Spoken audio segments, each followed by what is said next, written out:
Welcome to Ground Up Growth. I'm Hannah Pittman, founder of Pittman Marketing, alongside my co-host Paul Hopper, principal broker of Hopper Real Estate Leaders.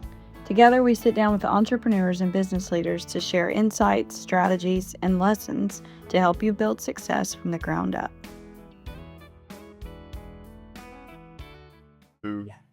Introducing the same company sponsors. Mm-hmm. And then we can just pick up where. Is there anything else you feel like we need to bridge the gap between ministry and? No, I'll kind of do it. I mean, we could talk about us being there in COVID. Yeah, COVID hit. We had to move back home, and we were really sitting on our couch in Birmingham and said, we're twiddling our thumbs. We got to do something. Mm-hmm. Okay. And move back to Cleveland. All right. We're good, Riley? Yep. Okay. Welcome back to Ground Up Growth. Today we are continuing episode 2 with Taylor and Katie Summers with Zoe Coffee and Zoe Ministries. Thank you all again for coming on. We're excited. The first episode we talked about the ministry, what all y'all do there, how you got there, how y'all met, and now we want to dive into the coffee side. Mm-hmm. Opening your third coffee shop in Livingston. Lord help us. Where are your other 2 locations? We have one in downtown Cleveland and one in downtown Greenwood, right across from the Alluvion. Very nice. Right next to the Viking cooking school. So bridge the gap for us between where we left off. We were kind of understanding the ministry and what all you did. You do. Yeah. Get us up to speed. I guess it kind of goes back to right when we got married. We had a board meeting that fall of 2019.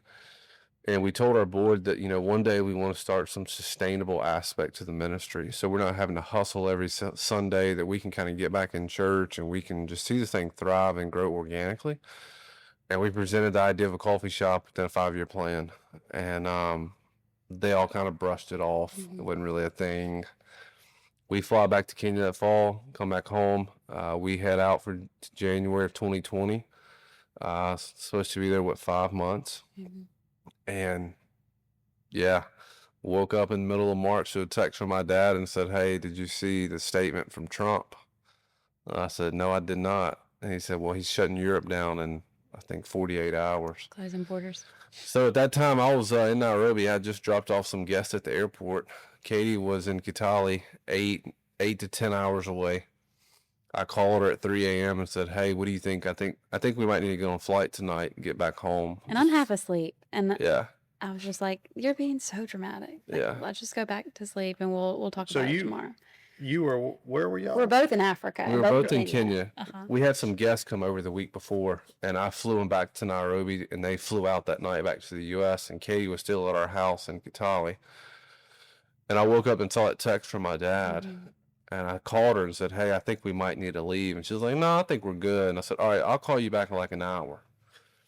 Well, during that time, I went on and started booking flights. I was going to say, what you guys to a flight? Yeah. I'm back to sleep. I had what we were doing.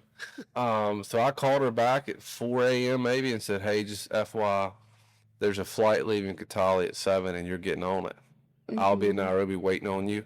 We're flying out this afternoon to Dubai to avoid Europe." Yeah. And she was like, "No, we're not." And she was like we're living there. Yeah. So it's not just like, oh, we're like visiting. We've got a few suitcases. Like, we're living there. I have wet clothes on the clothesline outside. Like we're very. That was the root of all of the angriness. Because I'm like, I've got soggy clothes.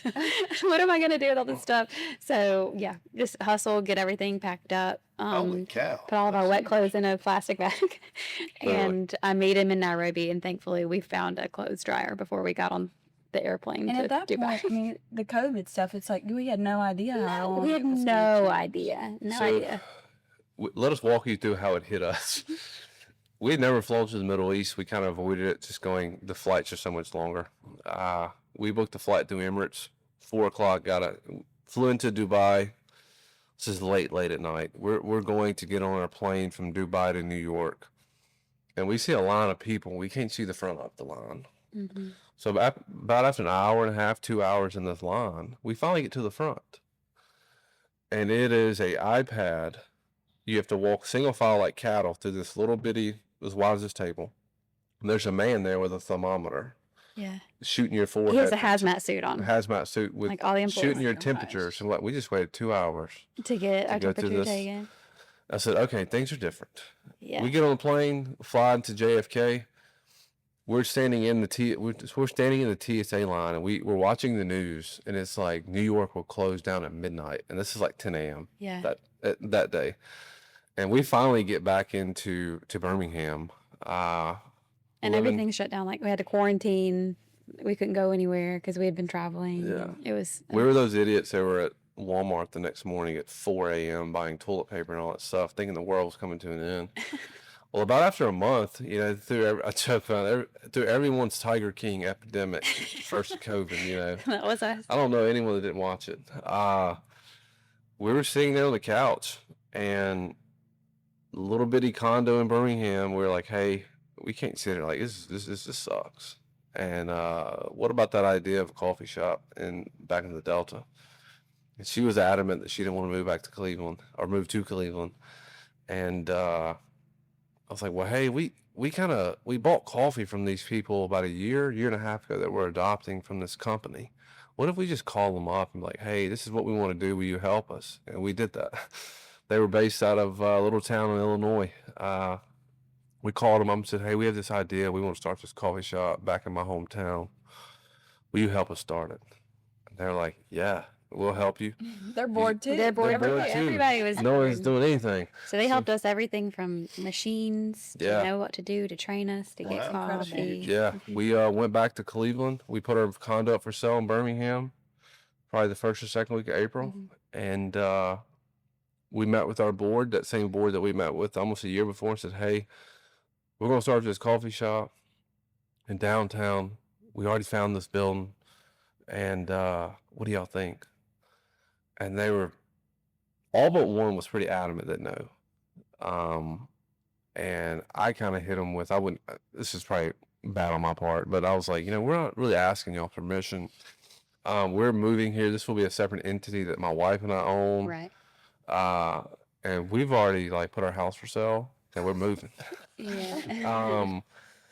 And our accountant, and she's still the accountant today, looked at me across the table and said, and she was also a business owner, and said, I think you need to plan on making X dollars a year. And I left that meeting and I was like, Katie, Was X a low number? 50,000.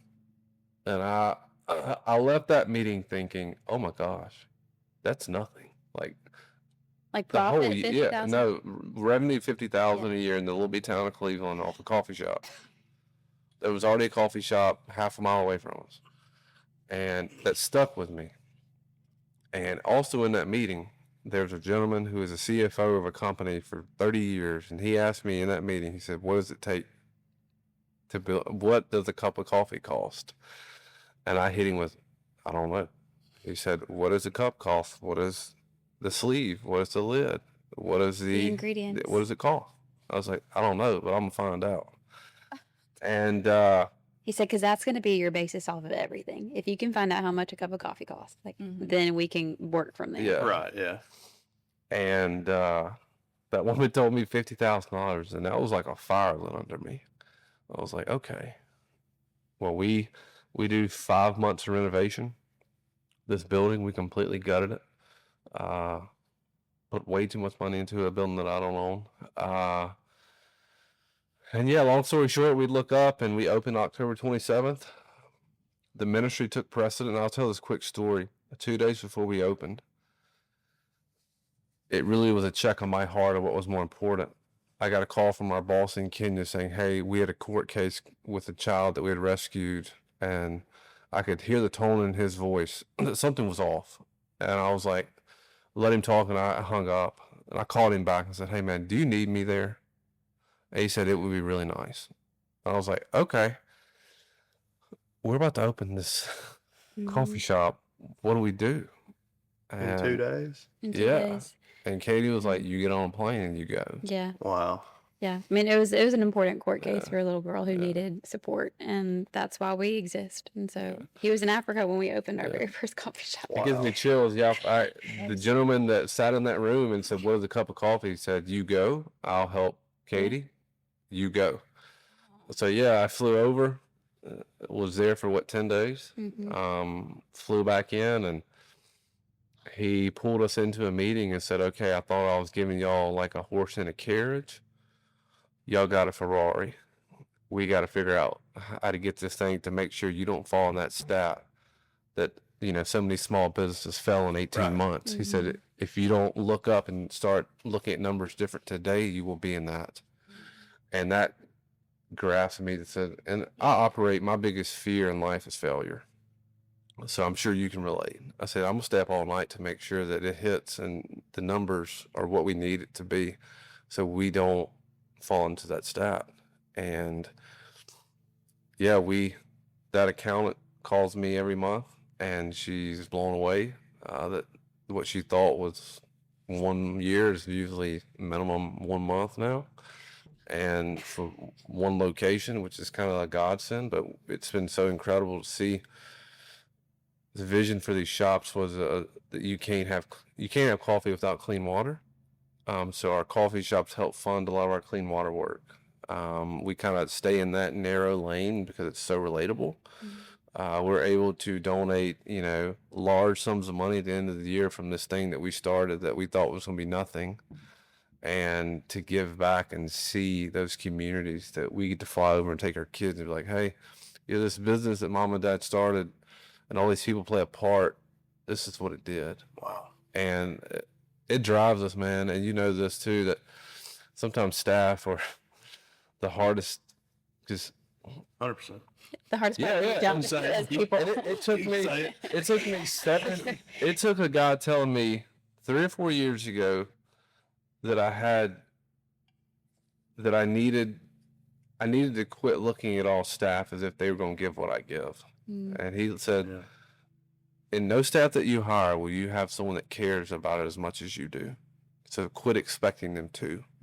And he said, work with them to get them up to a certain standard, but know that they will not care as much as you do. They don't walk in and look at the baseboards in the bathrooms. Yeah. Or if they see them, they're not going to care. Yeah, they're not going to care. Right. I want to stop here and tell you about our sponsors for today's episode, Service Specialists and Environment Masters. Maybe you're hiring and you need the right person, not just the next resume in the stack. Or maybe you're the one quietly wondering if there's a career that better aligns with your future. Either way, Service Specialist starts the same. They take the time to know you. Mississippi's oldest recruiting firm, connecting talent and employers since 1967, because the right fit comes from relationships, not job boards. Find them at servicespecialistltd.com. This episode is also sponsored by Environment Masters. When your AC quits in the middle of a Mississippi summer, you don't want a voicemail. You want a real person who shows up on time and does the job right. Environment Masters has been keeping local homes cool, dry, and running since 1957. 3 generations, honest opinions, no upselling. Just HVAC, plumbing, and electrical done the way it should be. Learn more at environmentmasters.com. And thank you both for sponsoring this episode. And so we started this first shop in Cleveland. 5 years into it, we got a call from some friends in Greenwood that asked us if we would consider starting one there. Our immediate response was absolutely not. We went over to see the space, and the good people at Viking talked us into it, to put one in right across from the Alluvian to kind of partner. And it's been a godsend. Yeah. The people of Greenwood have, from a ministry perspective as well, have really supported us, and they've really bought into this coffee shop. And we always wanted to bring one here. Yeah, we joked when we moved here 2 years ago. I was like, that would be a great place for a coffee shop. Talking about the Livingston, just location in general. And then the more we got here, I was just like, it's probably way too expensive. It's probably something that's just a pipe dream. It's just too much, that more than we can handle. But as things continue to progress in the other shops, and we've seen the communities just really envelop us and really just support and love on us, and we've gotten plugged into the community here, doors just started opening, and it really felt like it was a good time and a good place for us to bring it here. Yeah, I feel like it definitely is. And I remember they posted, I think Lisa posted on the Livingston page. It was like, what business would y'all want to see come here? And like every Yeah, we were tracking that too. I'm sure y'all were. And I know she'd been trying to get y'all for a while, because I think one of the first times I heard about y'all, she's like, I'm trying to get these people to come. Yeah. Yeah. So I think it's going to be great. I'm really excited for Yeah, y'all. no doubt about it. And I mean, having God as the centerpiece of y'all's business model is just, I mean, I know it's scary, like trying to do these things, like going out on a limb and doing the deal in Cleveland and all that. But I mean, with him as the centerpiece, like there's also that element of like, let the chips fall where they may, because you're with inside his will. So it's going to work, you know? I mean, I think leaning in on your faith through the business model is, I mean, I think y'all done an extremely good job with that. Y'all got a great story. And like I said in the beginning, like you're not just talking about it, you're being about it. And for somebody to run a business, build a business, deal with the headaches of a business, like I'm saying, just say it what it is. I mean, like dealing with people and just customers and staff and all that, like that's the last thing you probably want to do, because you are thinking about Kenya. You want to get back over there, but you sow the seed here, the profits you take, you turn and dump it into Kenya. I mean, that's a pretty selfless act. And it's really cool to see like the organic growth of the ministry through the shop. Like and I think like we do a 5K in the Delta every year. It's become one of the biggest races in the Delta. And I think we average 50 to 55 sponsors a year for that. And I'd be willing to bet you that 75% of those sponsors learned who we were through a cup of coffee, through walking in that building. And so like, I get excited about opening this thing, and we do an event at Broadmoor every year. It'll be in March, but like be able to go in and be like, okay, we had 10 sponsors this year. What if next year through these cup of coffees, we have 30?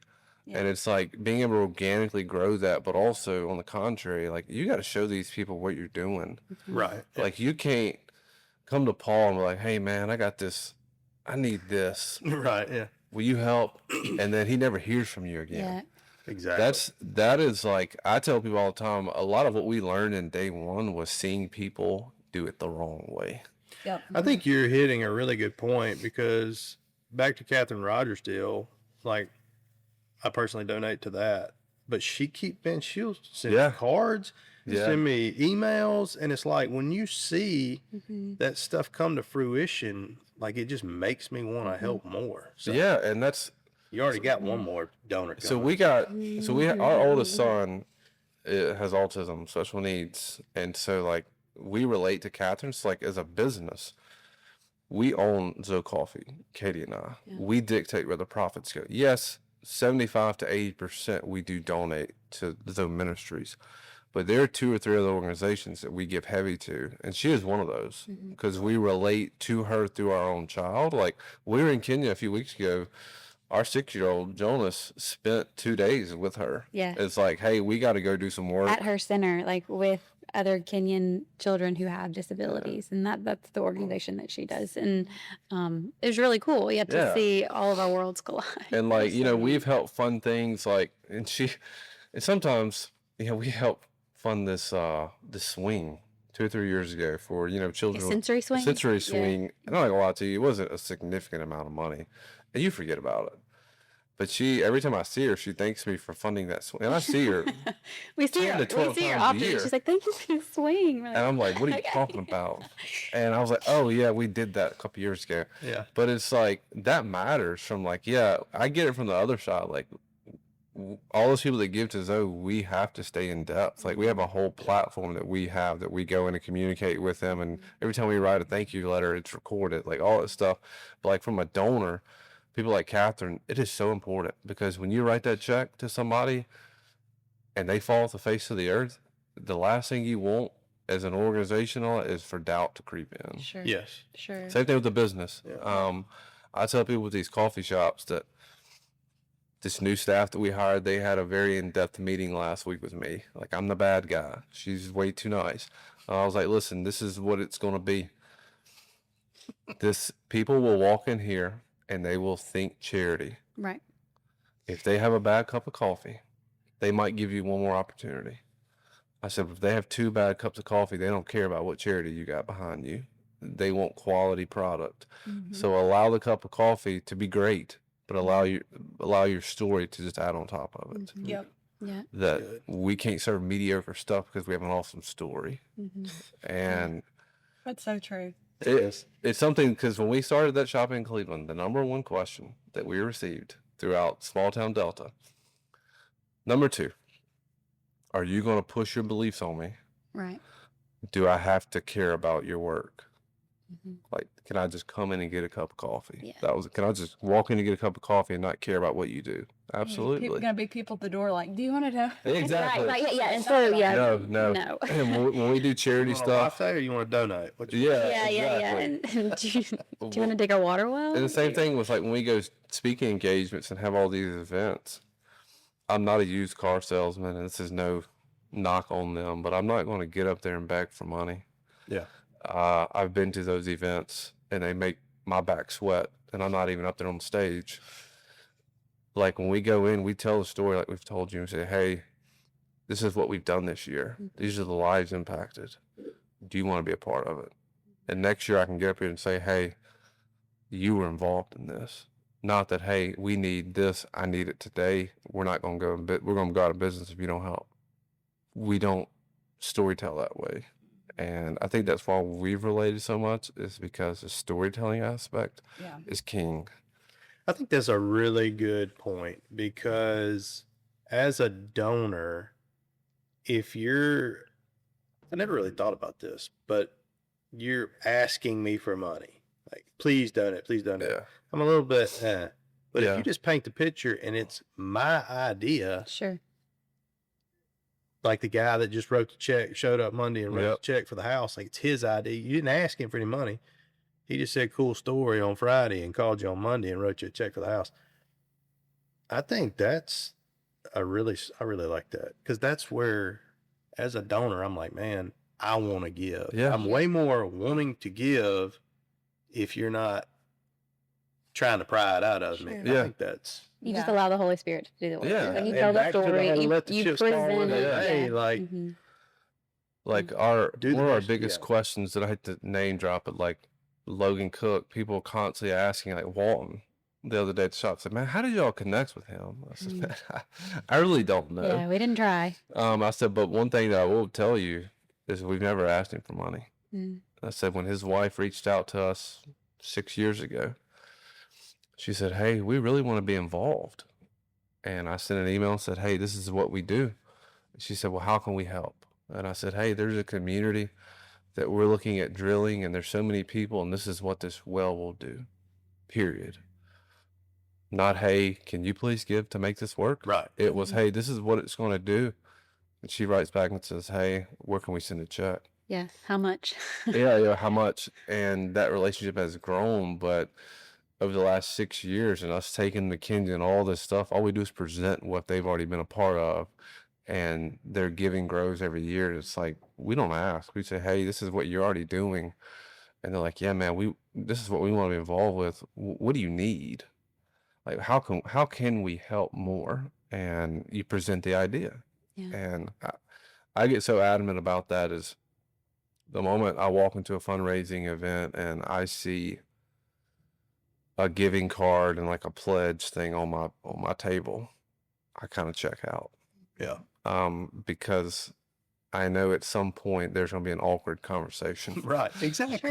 Sure. Exactly. It's like Mississippi State sending me a letter with a envelope return. They put the return label on it so I can put a check in there. No, Yeah, it ain't happening. Mm. exactly. It's Call me like, and tell me what you're doing, and don't ask for money, and I'll probably do it. like our big end of the year campaign that we do, we have a book that we create, and it's simply stories from the cover to the end. Nothing but stories of what happened in 2026, and stats to back up those stories, quotes from the people impacted, awesome media. And at the end of it, we say, hey, would you be a part of it? It's just a question. It's, hey, Yeah. would you be a part of it? And that could be in any capacity. It doesn't have to be a Yeah. monetary capacity. Exactly. It could be digging Yeah. a well or Exactly. whatever. Sure. I Exactly. like that. I think that's so great. And it's very parallel to just your typical business, Mhm. where if you just have a good foundation and you do storytelling really well, like the rest will work out. You'll attract the right customers, you'll convert the right customers if you just tell that story well. And for y'all, especially when it's ministry driven and faith is the foundation, you're just saying what God's been doing, and the Holy Spirit's going to do the work and push the right people in your direction. And I bet y'all have story after story after story of just like the right person coming in, and you're like, because God's just cool. Like that, how he does it's it. true. Yeah. And just back to the coffee shop, full circle.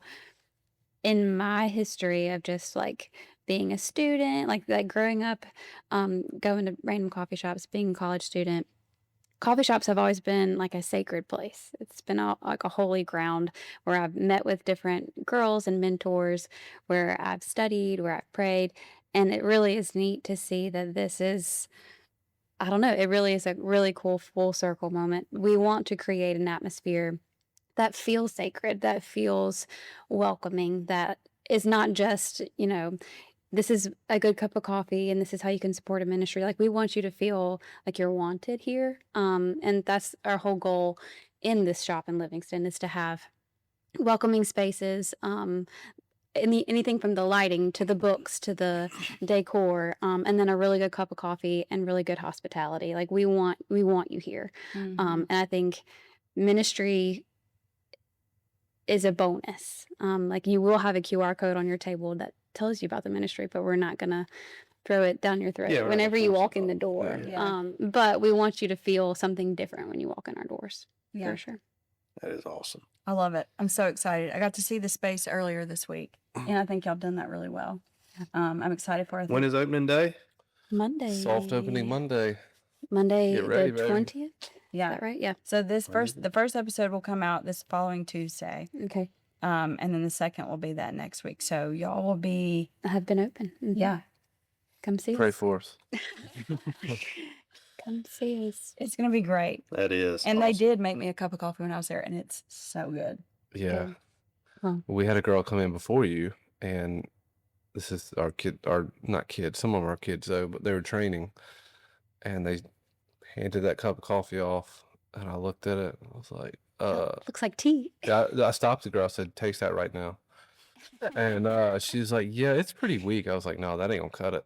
And I said, "Send it back and let them make you a new one." I said, "That's how we operate. Like, you're not gonna walk out of here with some mediocre product Yeah. that you knew when you first tasted it was bad." Mhm. Ask them to make you, and that's a pet peeve of mine as a businessman. I'll have family and friends call me, like, "Hey, I went by your shop in Greenwood, and there was something off about my drink." I was like, "Well, I'm in Madison right now. You should have told the girl behind the counter.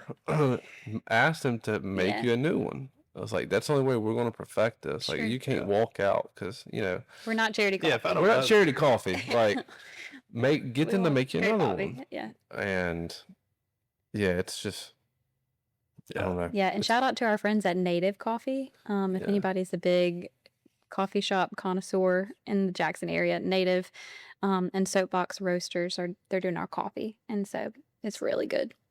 Great people. Great people, great coffee. Yeah. Awesome. Well, thank y'all so much Yeah, for for coming on. sure. This has been an incredible story, and I think y'all doing a really good job. And I'm looking forward to drinking some coffee. And you got a new fan. I'm gonna Cool. be one of Wish your I would have daughters brought too. some So stuff. So excited for y'all to open. Gonna be praying it goes smoothly. Yes. As I'm sure it will be great. And I hope all of our listeners will swing by, try it, follow y'all. And I think hopefully you'll have a lot of success out there. Good deal. We hope so. Thank y'all for having me. Thank Thank you. y'all. Yeah, so much. Yeah, we enjoyed this.